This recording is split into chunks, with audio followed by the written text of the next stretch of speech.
攞到呢個獎啊，我哋就非常之開心，好榮幸攞到咯。呢個係一個對我哋出去比賽咁努力嘅肯定。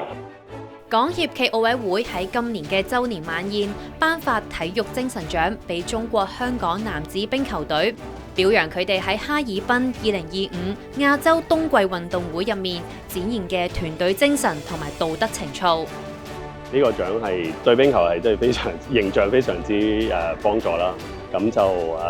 即係大家都可能覺得冰球係一個好暴力啊各方面嘅運動啦，但係其實中間其實都好多 sportsmanship 啦。咁今次我哋喺亞冬運嗰度咧，亦都可以表演到俾大家睇。佢話今次獲獎對球員帶嚟鼓勵作用，為出戰月底嘅比賽打下一支強心針。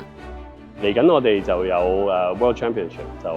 世錦賽啦，就4月尾喺墨西哥嘅。咁我哋而家大部分球員都係而家準備緊，咁就大家都會好努力打呢個比賽，亦都想今次攞到好成績啦，同埋為港爭光。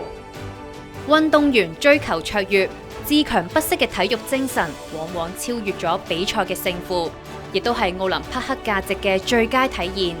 為咗加強宣揚奧林匹克價值，港協暨奧委會喺週年晚宴上面委任歐鎧淳同埋崔浩然擔任首屆奧林匹克大使，佢哋將會出席國際奧林匹克學院今年6月喺希臘雅典舉行嘅第65屆國際青年奧林匹克大使會議。今次就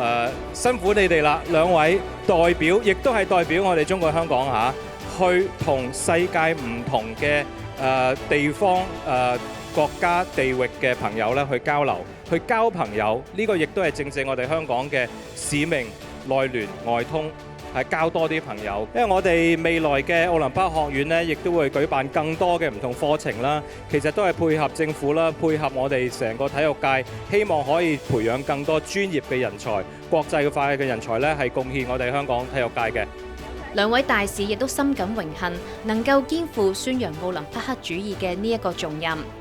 同唔同嘅人去世界各地嘅人啦，去講我哋香港運動員嘅故事，我覺得係好重要嘅。首先最主要就係擴闊我哋嘅眼界啦。我所以點解我哋6月就會去希臘去同大家唔同嘅世界各地唔同嘅運動員做交流啦。之外，其實翻到嚟香港咧都有好多唔同嘅責任嘅，例如可能要去唔同嘅學校啊、大學裏邊咧去分享我哋學到嘅嘢啦，或者分享我哋本身自己嘅經驗啦。我個人因為其實我第一啦，我又未去過希臘啦，即係我覺得其實今次可以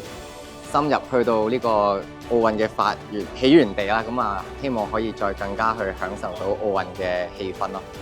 難得有機會去到希臘出席會議，兩位香港代表又打算帶啲乜嘢去同其他奧林匹克大使交流呢？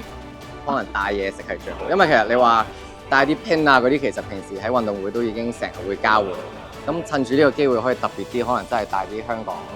自己有嘅嘢食去咯。大家其實食嘢就係最好嘅交流啦。香港有咁多好嘢食，可能中西交匯都有樣嘢都帶一帶去，大家可以邊食飯喺張圓台，如果有圓台嘅地方入邊，可以做到嗰個交流，我會覺得好正咯，有一種屋企嘅感覺。